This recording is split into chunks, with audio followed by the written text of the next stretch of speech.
Right, I'm talking today about diet and nutrition issues. The first question relates to oral intake changes.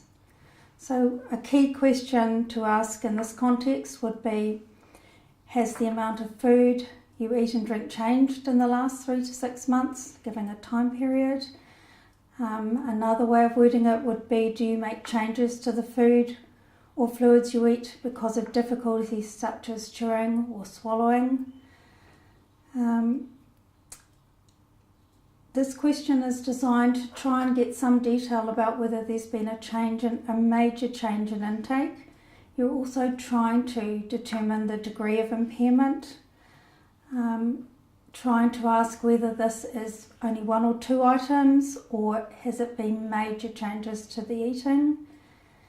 In particular, patients in the community who are on modified diets with modified textures or thick fluids are automatically at high risk of malnutrition due to the constraints of their intake. We also see a lot of elderly people who perhaps live on their own with limited cooking abilities, so all of these factors can indicate issues with nutrition. One of the key first steps would be to try and ascertain as much detail as you can from the patient. If you have concerns around these areas, collect your information, obtain the data, come back and discuss with one of the dietitians at your base. It may mean that we can give you some guidance about some first steps that you can do as a first step intervention when you go back to see these patients at home.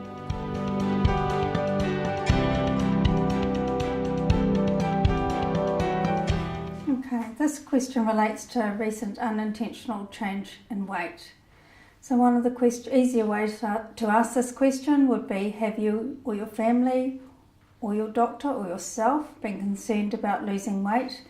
And again, perhaps try and give a time period in the last 3 to 6 or 12 months.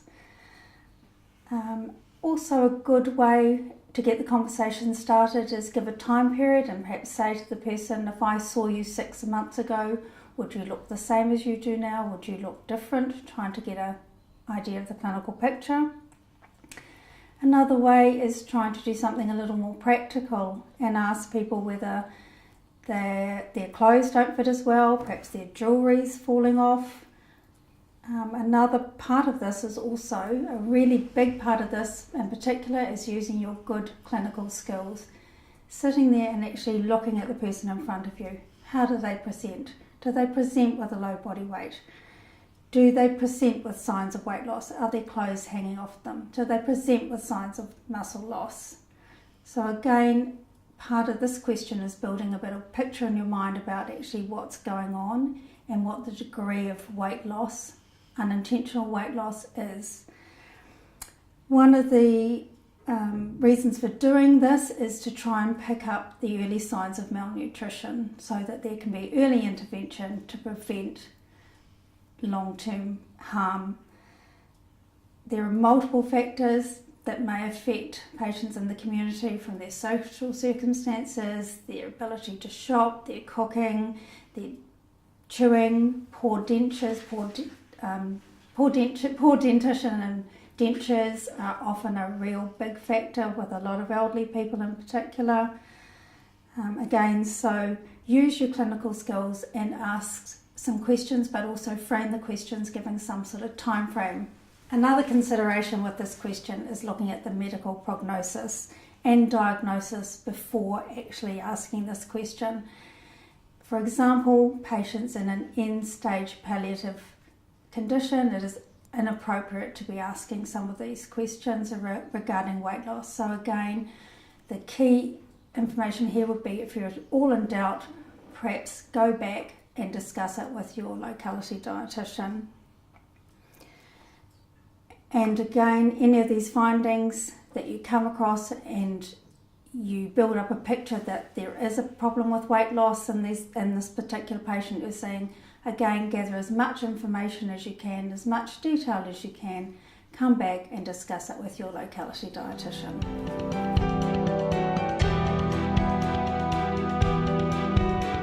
This question relates to the current weight of the patient. Again, a direct question, just asking the patient, have they been weighed recently, and do they have a current weight? perhaps finding out where that weight was done is useful, as you can always go back and check. Weights are useful for not only looking at nutritional status but other aspects such as equipment needs. One point, quite key point here, is that patients are often inaccurate with their weights, so please use your clinical judgment, again looking at the patient, eyeballing them. Do they look as though they've lost weight? All the features that were mentioned in the above questions. One of the things that you might want to do at some point is perhaps borrow some scales from the dietitian at the base and go and weigh patients. Please be aware that there are safe weighing techniques that need to be done in the community, and the dietitian at the base would be happy to provide you with these guidelines.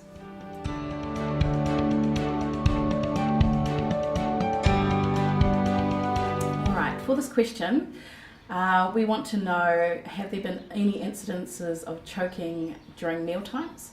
I think that's probably the point that we want to put across, is does the choking happen during meal times? And how often does this happen? Does it happen daily, weekly, occasionally?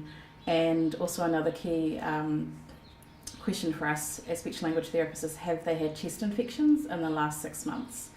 The reason why we ask this question is to determine, that if the client is at risk of dysphagia and the severity of it, so then we can prioritise how soon they need to be seen.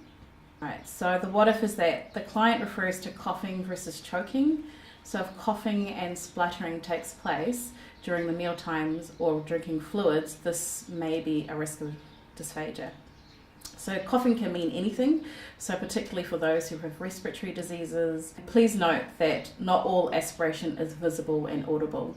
So that's why it's important to check if they've had chest infections associated with any kind of choking, because not all signs of aspiration is detected when people eat or drink. So that's why the chest infections are a helpful question.